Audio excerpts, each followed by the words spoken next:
ॐ वाङ् मे मनसि प्रतिष्ठिता मनो मे वाचि प्रतिष्ठितम् आविराविर्मयेधि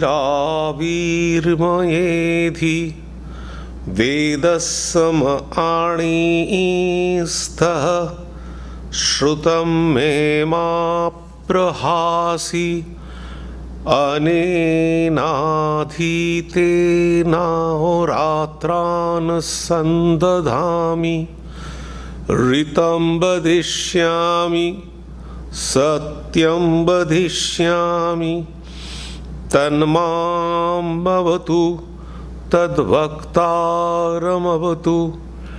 अवतु माम् अवतु वक्तारमवतु वक्तारम् ॐ शान्ति शान्ति शान्ति हरिः ॐ।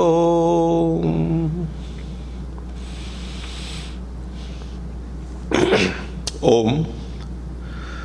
May my speech be accorded with the mind. May my mind be accorded with the speech. O self-effulgent one Brahman, reveal thyself to me. May you both speech and mind be the carriers of the highest truth to me. May not all that I have heard depart from me. May I be able to join day and night through this study. I shall utter what is verbally true. I shall utter what is mentally true. May that Brahman protect me. May that Brahman protect the teacher. May that protect me. May that protect the teacher. Om, peace, peace. Peace be unto you all.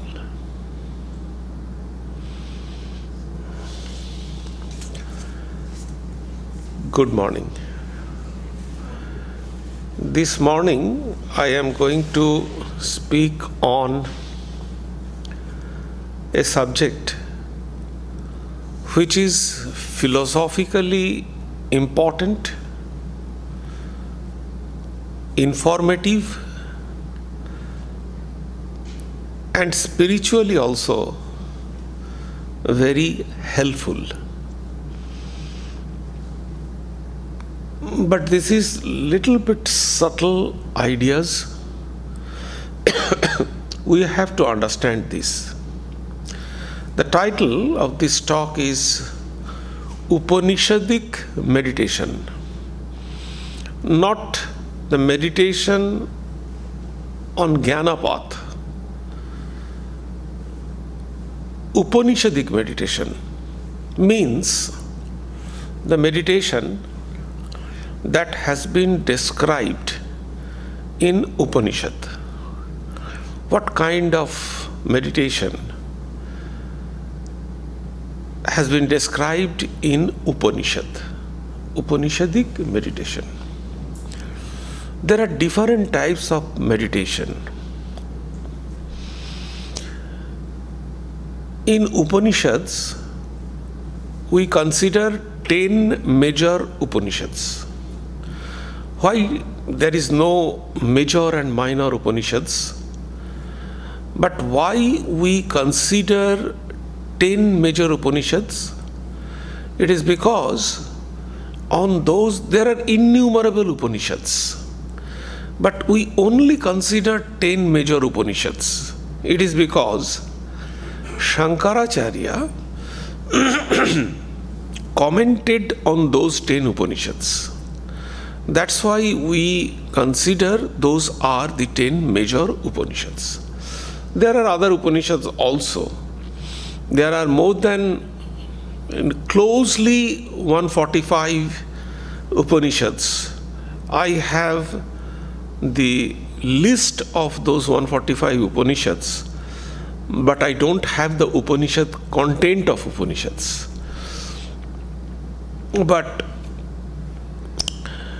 And in those Upanishads, in these 10 major Upanishads,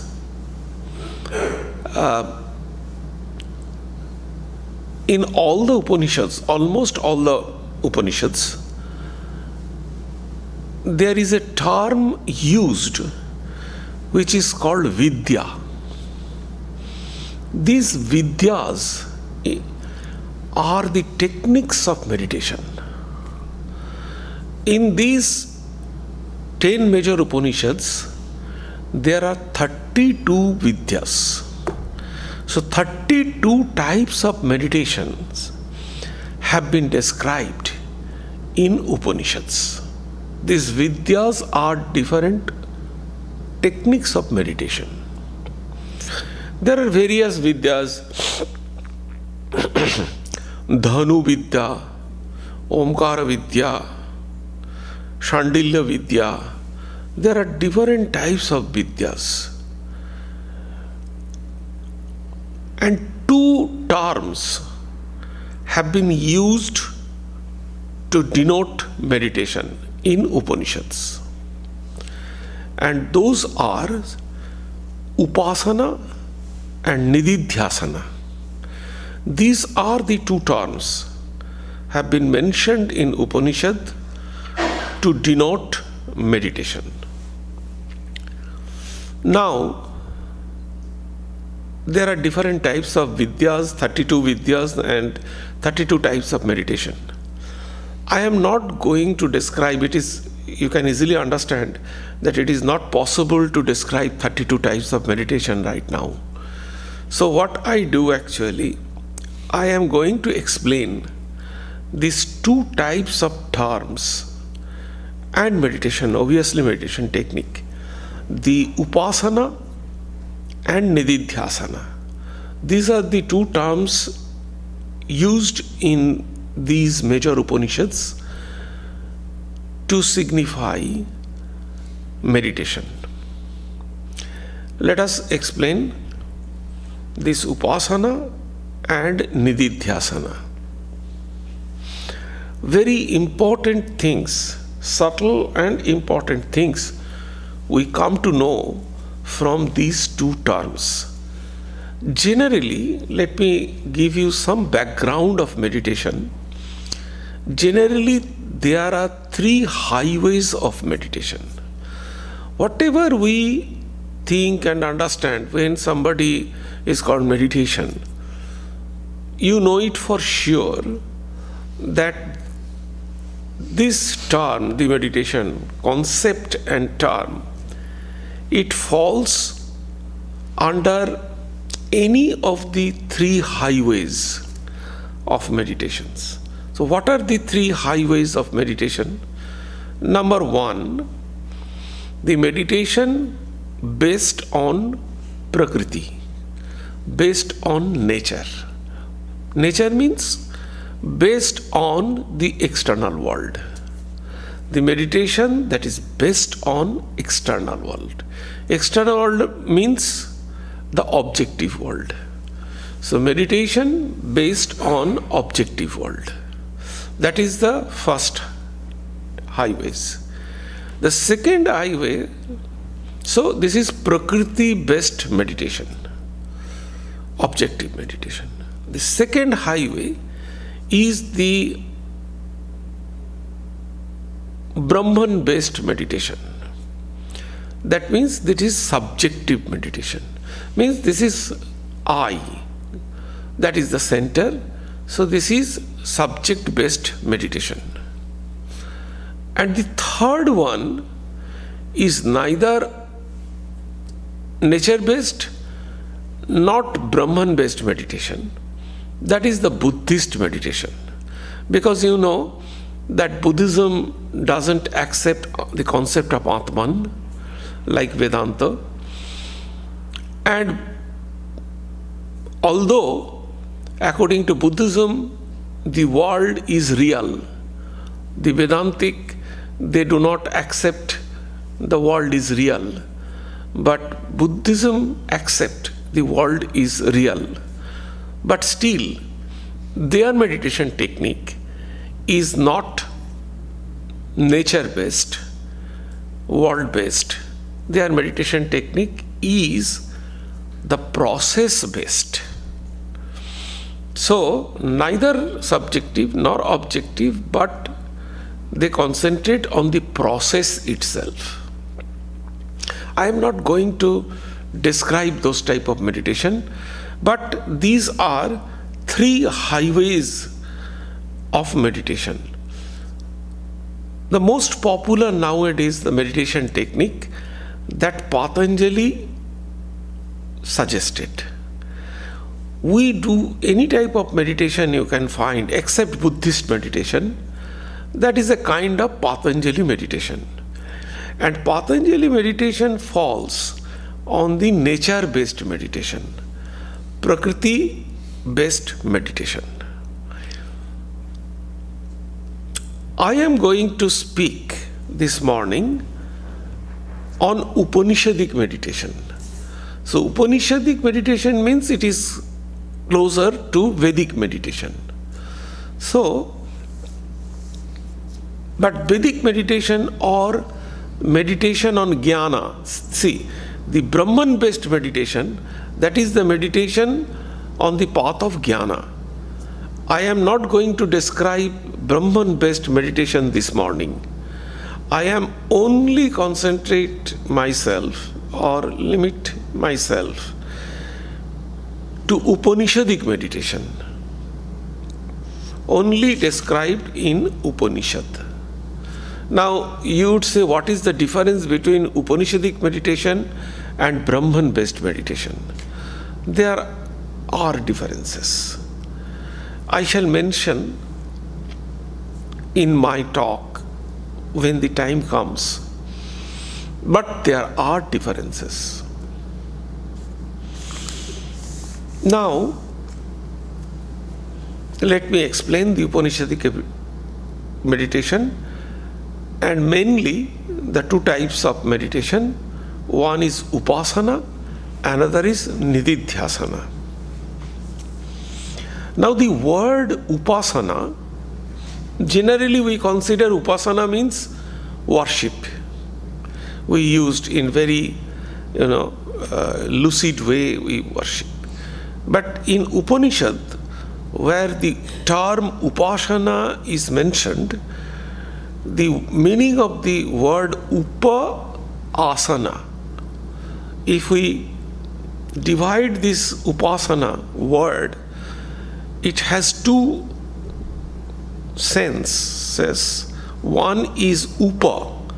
Upa means closer, and asana means sit. So sit closer. That is, in close, sit in proximity. That is the idea, the meaning of the word Upasana. Near and sitting. So sitting near, it actually means the mentally approaching towards the ideal.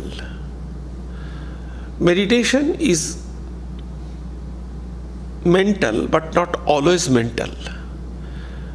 That is the thing what I am going to explain to you.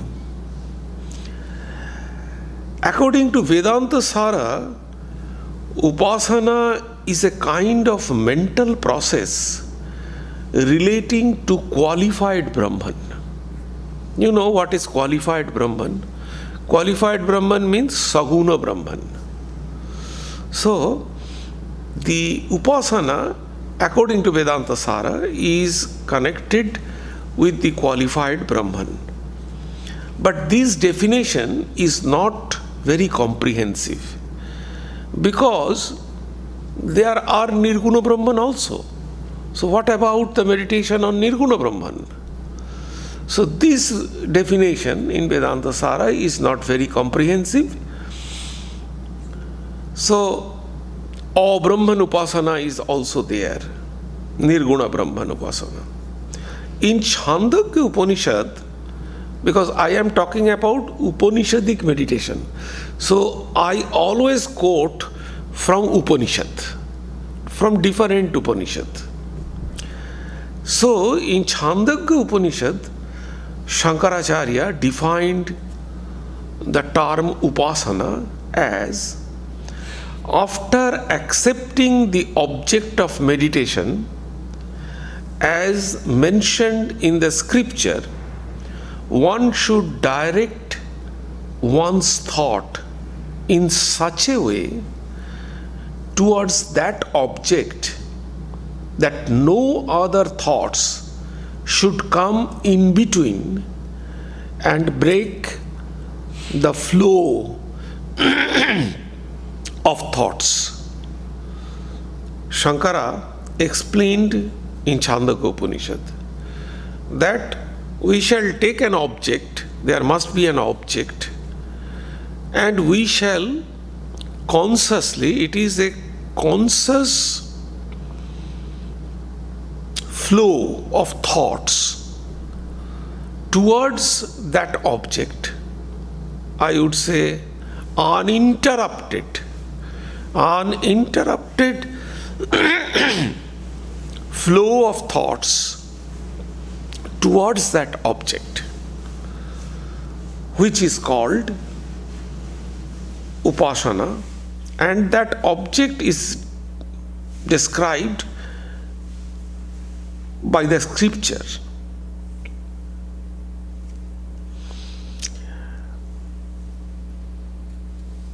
In Brihadaranyaka Upanishad, again Shankaracharya writes, he described Upasana. Upasana is mentally approaching towards the form of deity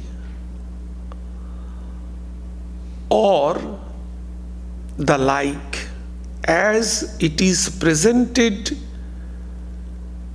by different portion of Vedas relating to the object of meditation and concentrating on it till one is completely identified with it. So here also Shankaracharya says the same thing, that we have to select one object of meditation. Here he added maybe some deity as mentioned in the scripture as usual, but here he added little bit more, that we direct the uninterrupted flow of thoughts towards that object. But here it is said till one is completely identified with it. What kind of identification? He explained the word identification also. So what kind of identification one would experience? As with one's body.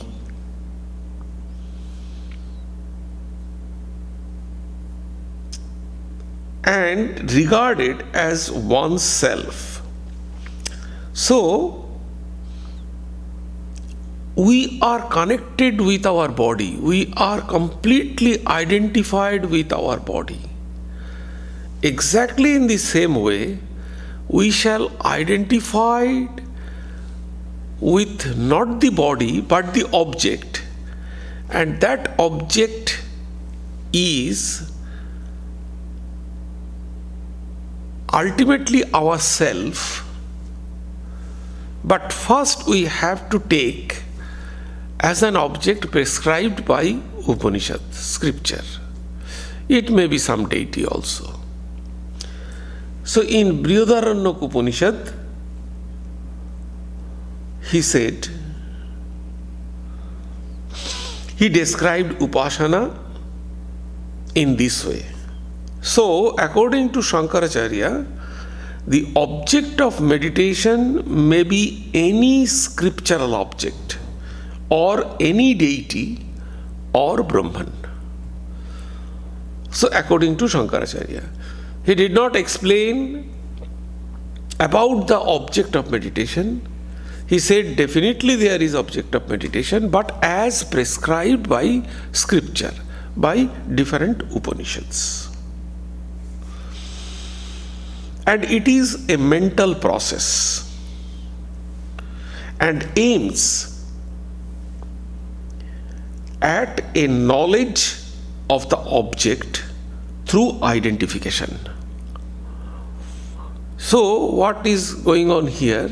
We have to identify ourselves with the object, and the knowledge of object we are acquiring by identifying ourselves with the object. That is the explanation. But Upasana, the process, is not itself knowledge. Here we have to understand a little bit. Here is the subtle things. Upasana is a process I am describing you. But what is knowledge? Knowledge is not the process. Process is there should be uninterrupted flow of thoughts, and it is our self-motivated, uninterrupted flow of thoughts towards the object, and we shall get the knowledge of this object.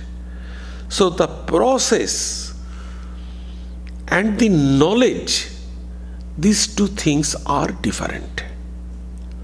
Here is the important point. So the knowledge is not the process of Upasana. The process of Upasana is karma. But knowledge is something different. And Shankaracharya says, Shankaracharya rejected the karma. So Shankaracharya emphasized this kind of karma, that karma cannot bring you the realization. Knowledge can give you the realization, not the karma, not the work. So Upasana is a process, work. But knowledge is a kind of different thing.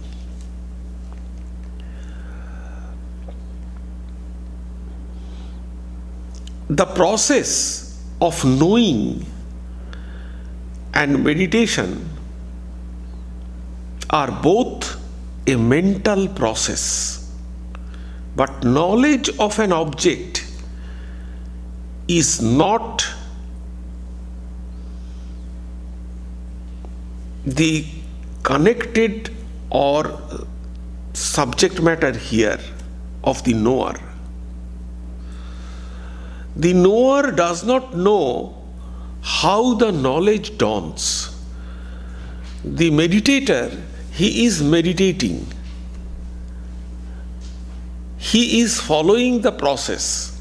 But how the knowledge dawns, he or she doesn't know. Meditator doesn't know. Because the knowledge of the object is important. Meditation process is not important.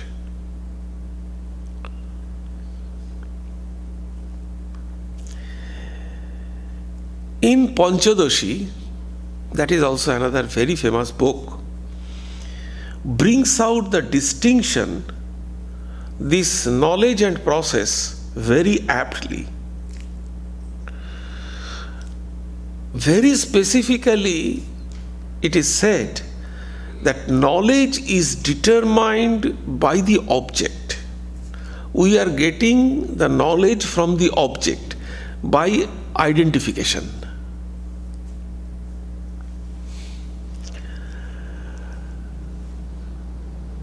But Upasana depends on subject. The process, the practice depends on me, the subject.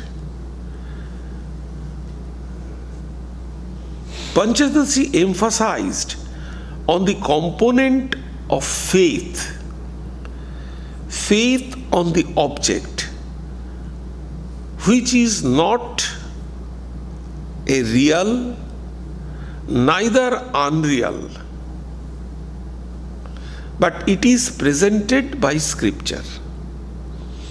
Now, Panchadashi doesn't say that the object is real or unreal, because in Jnana Marga, the object, everything is unreal. Now, this object is unreal or real, we don't know, but it is suggested by scripture. That much we know. That's all.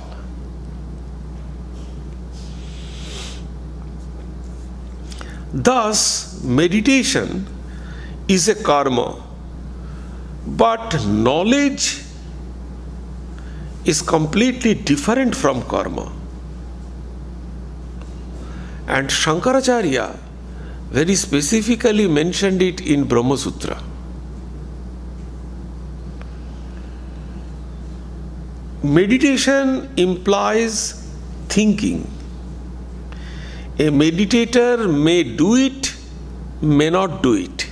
So see, the process of meditation depends upon the willing of the meditator. He may do it, he may not do it. But knowledge doesn't depend on the meditator. Knowledge comes from the identification, close identification. And what is this process? This meditator doesn't know. So it doesn't depend upon the meditators, how the knowledge comes.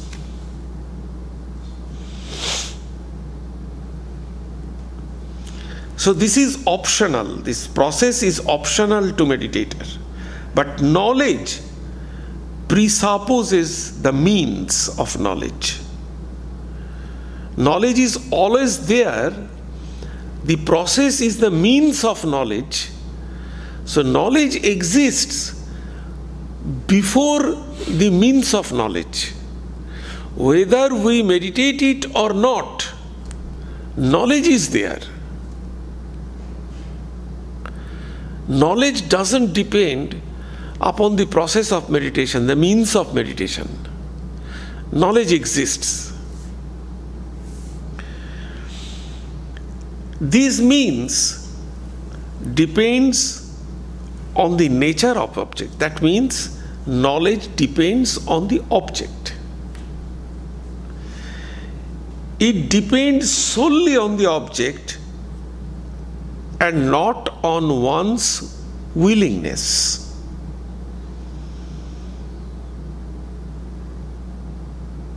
The organ of knowledge acts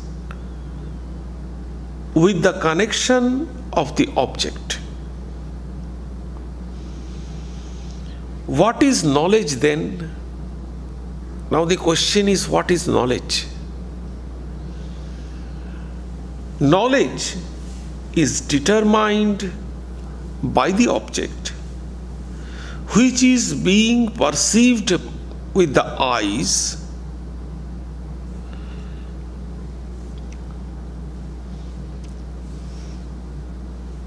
and it is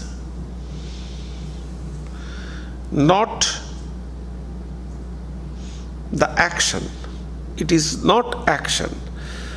When we perceive by the organ, take the example. You are looking at the fire and you have the knowledge of fire.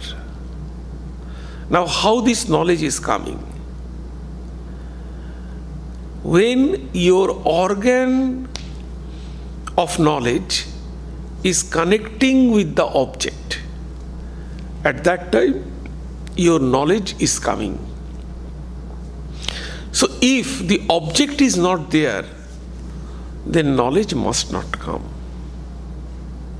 So this is one of the important points we have to remember, that by meditation, the knowledge we are gaining through meditation doesn't depend on us. So that's what Shankaracharya emphasized that by doing meditation, you cannot get the realization.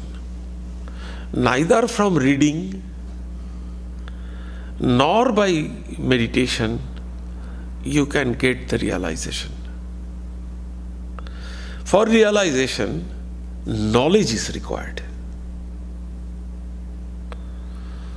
The knowledge of Brahman is required. So always try to understand. We maximum give emphasis on the meditation. So meditation is not the goal. Meditation is the means. Meditation can help us to concentrate our mind, to focus our mind on a particular thing. We can get control over mind by meditation. So meditation is a process. It is not the goal. Knowledge is the ultimate goal. And it doesn't depend on your practice. That is why there are so many meditations. But all meditation techniques, they lead us to that knowledge. This is point number 1. Now the Nididhyasana. What is Nididhyasana? This is Upasana I described. Now Nididhyasana. These Nididhyasana things first came from actually Yajnavalkya in Brihadaranyaka Upanishad. The famous Sanskrit verse in Brihadaranyaka Upanishad, this Yajnavalkya says Maitri, his wife. This conversation between Yajnavalkya and wife is Maitri, is very famous in Brihadaranyaka Upanishad, because Yajnavalkya taught so many very, very important things to Maitri. Yajnavalkya was leaving his home for tapasya, and Maitri said that the husband is living, so what is the use of continuing the life of a wife? Then Yajnavalkya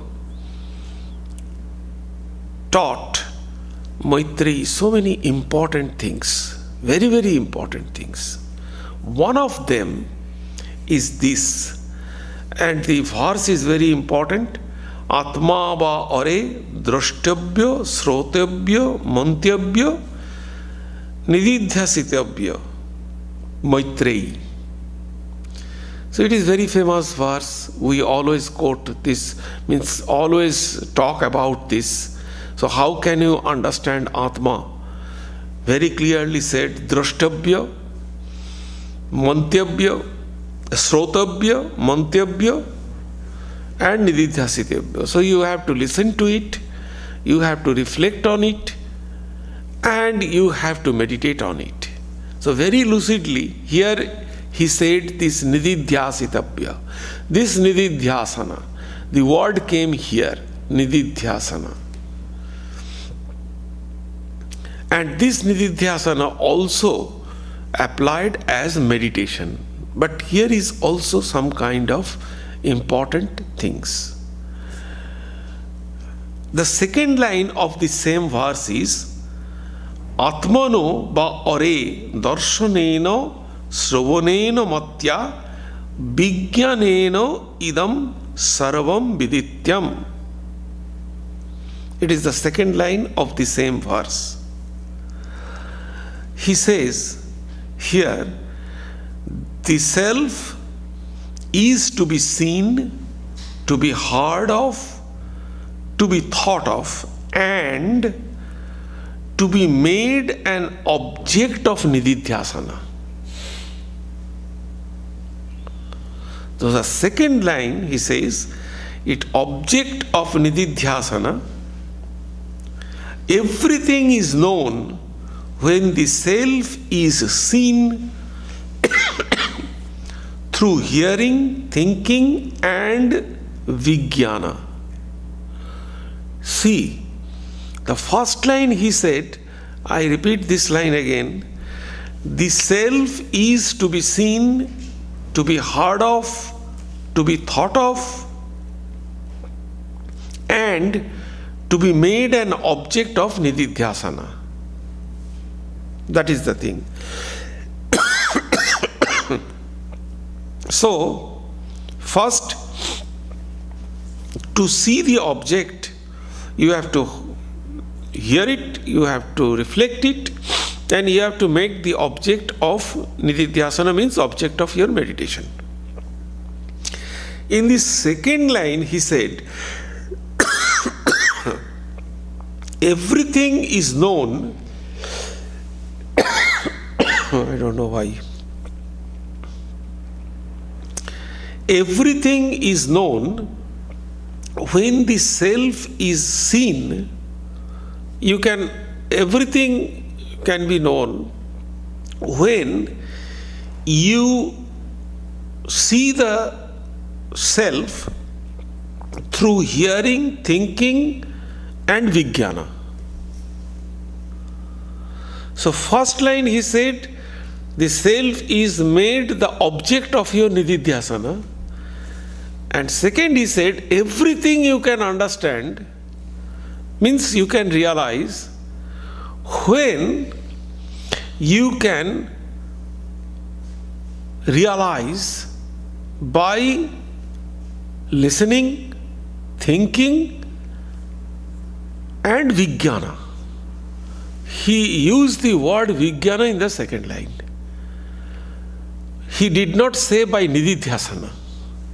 In the first line he said, that means in the first line you are not realized. So to realize, you have to listen to it, you have to reflect on it, and you have to meditate on it by keeping the object of your meditation as self. The second line he said, when you can understand everything, everything can be understood when you can realize the self by listening, reflecting and vijnana. Vijnana means dawning the knowledge. So in vijnana means at the second time you have already understood the knowledge. So here the important point is, generally we term it nididhyasana is meditation. But Sureshwaracharya, he pointed this out by saying this vijnana, that it is not simple type of meditation. It is nididhyasana is a kind of higher type of meditation. So upasana is simple meditation, but nididhyasana is a kind of higher type of meditation. That is why in the second line he could have said that when you realize by listening, by reflecting and by meditating. He could have said that by nididhyasana you can realize that. Because in the first line he said, you have to realize the self by listening, by reflecting and by meditating. But in the second line he said, no, definitely when you realized by listening, by reflecting and by vijnana. That means after dawning the knowledge through nididhyasana. And this knowledge actually is a higher kind of knowledge. Obviously, the self-knowledge is very higher type of thing, So, commenting on this, Sureshwaracharya says that the use of the word Vijnana in the second sentence in place of Nididhyasana in the first line shows that Nididhyasana is not ordinary meditation. It is a higher kind of meditation. And he says that the consciousness, it is the conscious employment of the thinking process, no intellection whatsoever. It is constant presence of a conviction. It is what kind of meditation? He explained that. The meditation is that no effort is necessary. For anything thinking, we need some effort. We apply our will. But here, no effort is necessary.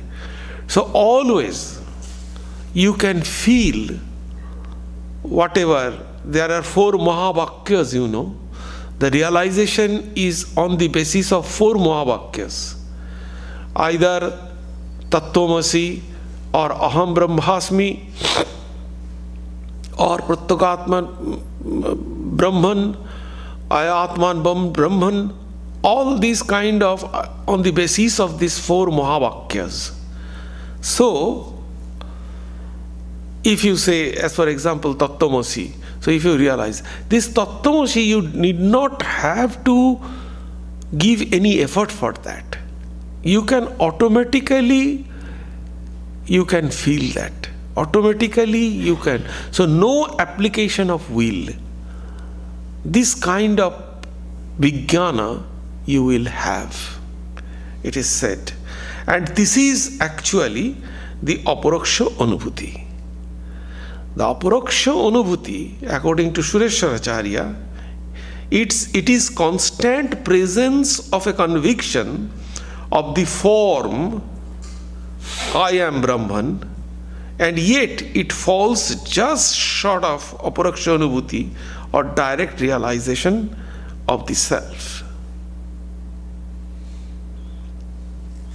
Now, this is, we understood that Nididhyasana is not the Upasana.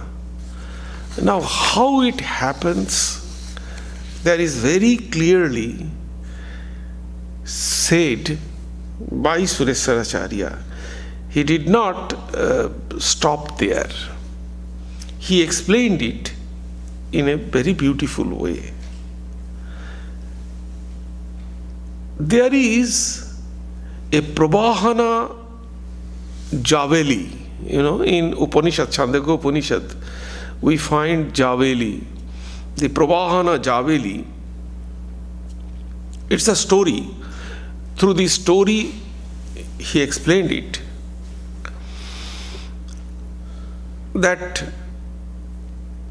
taught some Brahmins an Upasana in which the imagination is guided to higher and higher strata till it loses itself in the highest thing, which is Brahman. So it is quite natural. Shankaracharya also explained it, that till we lost our worldly sense and we become identified, till then we have to think higher and higher. Thus, the verses,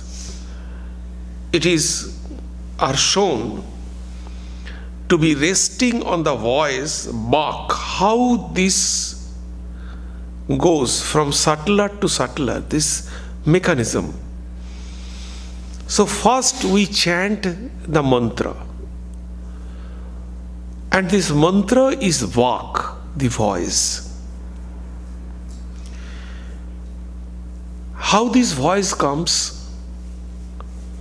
This voice depends on what?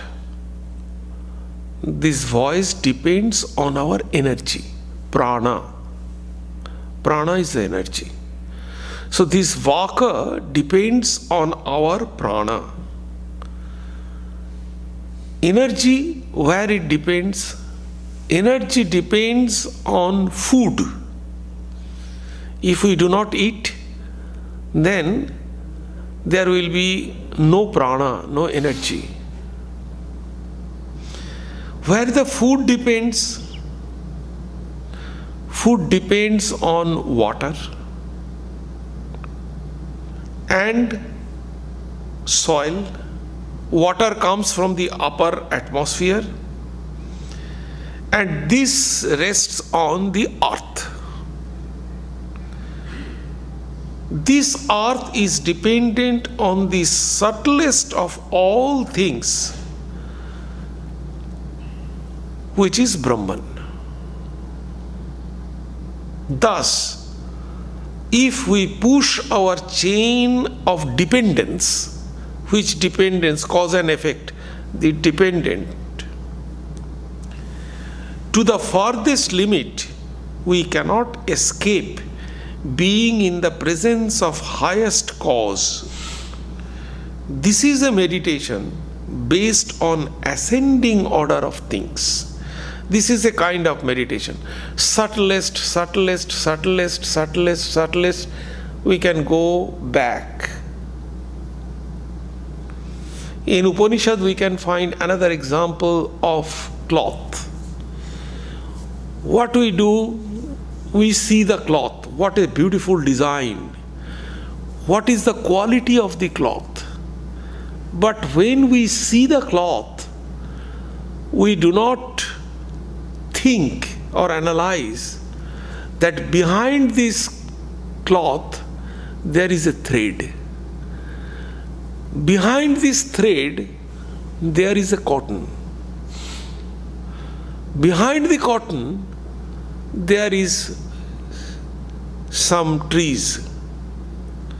So if we go back, that is the process of meditation, going back to its cause. This is the ascending meditation. In another upasana, this ascent is combined with gradual expansion. So one, you are going subtler and subtler. In another meditation, you are going to expand yourself.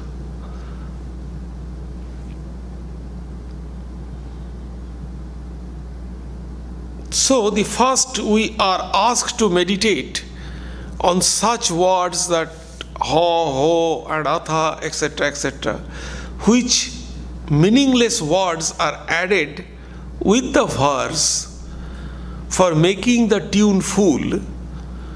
We have to consider this kind of ha, ho, etc., as earth, he as air, atha as moon, and so on. Then we come to the song, the hymn, as the whole divided into 5 parts, which are thought of differently as identical with different things of the universe. So we know there are 5 gross elements, 5 subtle elements, 3 things. So if we connected with those elements and we expand it, so if we can understand the subtlest of these 5 elements and the grossest of the 5 elements, if we understand that creation, how it creates from very subtle to the gross and to the gross, and then the reverse. So this is the meditation technique. Then we can understand our focus from the external world will go in a different direction. So this is another type of nididhyasana.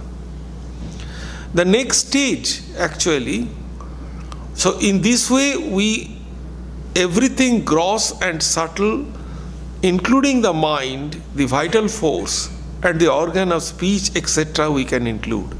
The next stage leads us to the higher synthesis, where the bigger one, having 7 parts, it takes the symbol of all the conceivable things, In the fourth stage, different kinds of hymn bearing different names and use different symbol.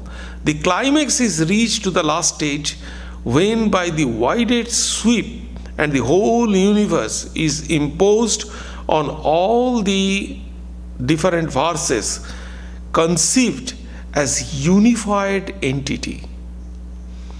All the three worlds are the three Vedas, all the gross stellar bodies and all living beings, as well as all subtle things, are thought of the identical with the verse, and the Upanishad concludes the Upasana by saying, he who meditates thus becomes identified with all.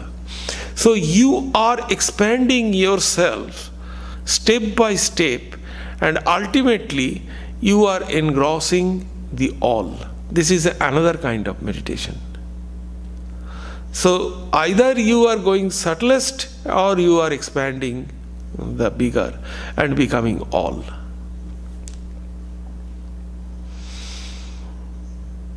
But Upanishads taught upasanas of infinite expansion outwardly. They were careful to prescribe meditation for probing into the subtlest of all subtle things.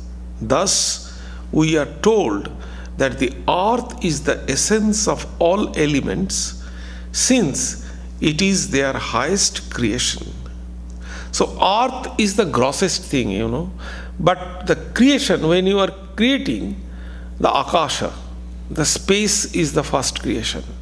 From akasha, the five elements are coming slowly. Air, fire, all these elements are coming. So this connection, there is a flow chart. There is a flow chart and there is connectivity with all these things. Subtler, ear, say take the example of ear. Ear is the external organs. Inside the external organs, there is another organ. What is real hearing organ? Okay. Now, what we are listening, the sound. Sound is the subtlest thing which is connected with ear. From where the sound is coming? From where sound is coming? We are going to subtler and subtler things. The sound is coming from one of the Sattatama Rajas aspect. So that is the subtler. So in this way we go to subtler. So this is very important. Those who are the seeker of spirituality and wants to travel through these Vedantic things, they have to know this network, the subtle and the gross. They have to know. So then you can understand that how the subtle type of meditation, how this gross type of meditation, from where we are coming, from where we will go after death, where we will go, what it happens, the subtle body. What is the concept of the subtle body? What is there? What are the components of subtle body? This is a science. If we can understand this, if we can conceptualize this, then you see everything will become very normal. There is a fear of death or there is some unknown kind of, this will go, because this is our all knowledge. However, so in this way actually the upasana, nididhyasana takes place. So nididhyasana is the higher kind of meditation where you can expand yourself and you can bring down to the subtlest to the subtlest. But the point here is, what is the difference between this kind of meditation and Brahman based meditation? So Brahman-based meditation is also a kind of go inner. Brahman-based meditation, you are not considering any kind of external things. You do not have to identify with any kind of huge things. As for example, how we can identify. Let me identify how the enlargement we can do. Let me first identify myself with sun. And sun, what is sun? Sun is pervading everywhere. The light of sun. Everywhere it is pervading. So, when your identification with sun is intensified, you can understand that you have pervaded everywhere. And you are eternal.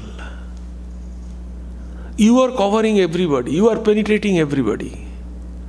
Or you are air. Identify yourself with air. In this way we expand. And expand, and ultimately we reach to the Brahman. So these are the different kind of process of expansion. So the point is this: what happens in Brahman-based meditation? In Brahman-based meditation, we are going inside. This is body. We are trying to go inside to the source of our inner core.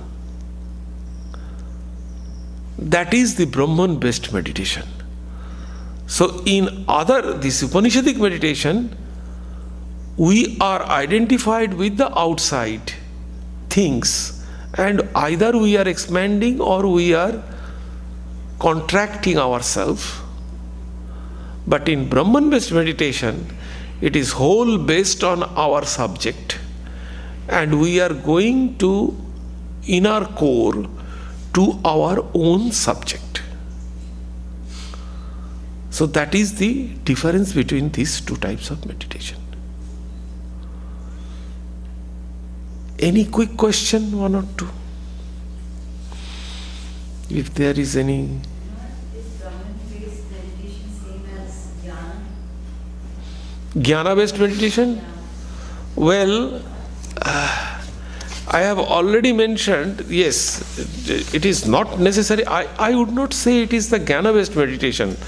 So, Nididhyasana is not the Jnana. So, where Upasana is differentiating karma and knowledge, the Nididhyasana is actually differentiating the knowledge and jnana and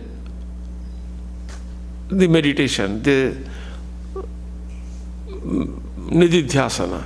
It is also some kind of differences. The jnana meditation, it is not the jnana meditation. What does it mean by meditation on jnana? There is no meaning. After listening to this, you see, what is the meditation of jnana? There is no meditation of jnana.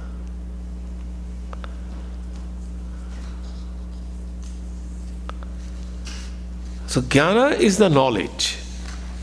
How knowledge dawns, that is not connected with your meditation. Meditation is a process.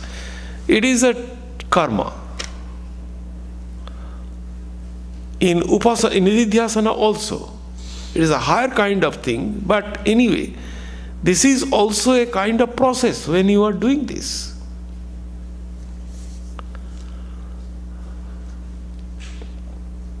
So after doing this, the knowledge will come.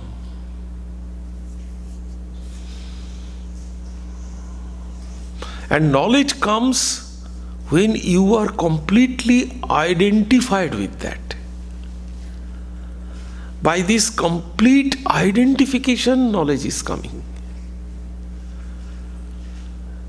And knowledge is coming from your object. So, you have to keep faith on your object. The faith component is also there. So faith doesn't mean this blind one. Faith means what you are thinking about yourself, that you will see the external world. It is very important, extremely important, what you are seeing in Chandogya Upanishad. Absolutely important. Please remember this. This is the foundation of the Upanishadic teaching. What we think, that we will be. It is extremely important. Our Bhagavad Gita says that, and this Chandogya Upanishad very clearly, verse number 3.14.1 and Gita verse number 8.6. It is said that what we think, that we will be. It is very clear. What we think about ourselves, our concept of reality is just like that. We see the external world just like that. So if you want to change your external world, try to change yourself first. You cannot change the external world, cannot change anybody. First change yourself, and then you will see. Simple. Try to understand with relation between two persons. Our relation depends how the other person will behave with us. If there is any problem of relation, try to change yourself and see the whole scenario will be changed.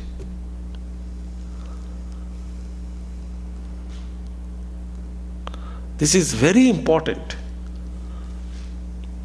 in Upanishadic teachings from Chandogya Upanishad.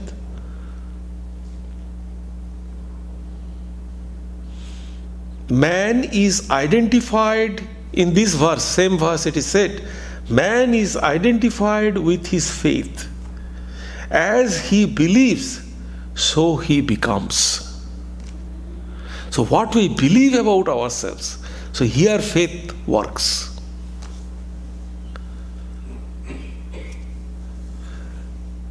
And in Sanskrit, faith is translated as Shraddha. One pointed, according to Shankaracharya, the definition is one pointed, focused determination.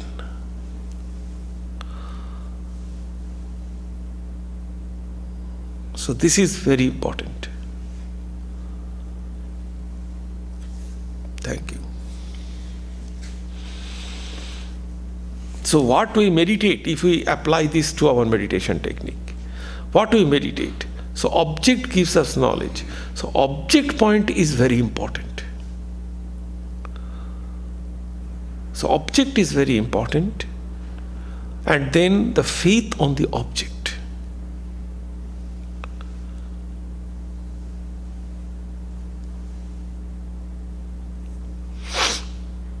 And our close identification, oneness with the object, that will give us knowledge. So our take from this whole discussion is this.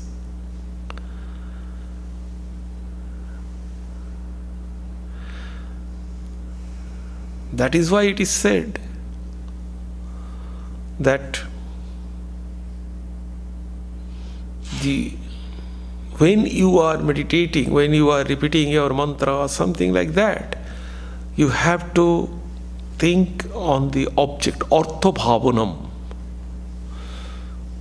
Artha means two things. Artha means the meaning of the mantra.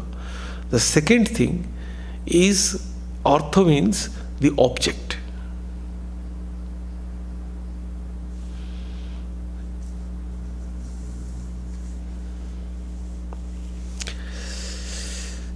So next Sunday we do not have any lecture. We have the Thakur Sthiti Puja at 3 p.m. So I would request you all to come.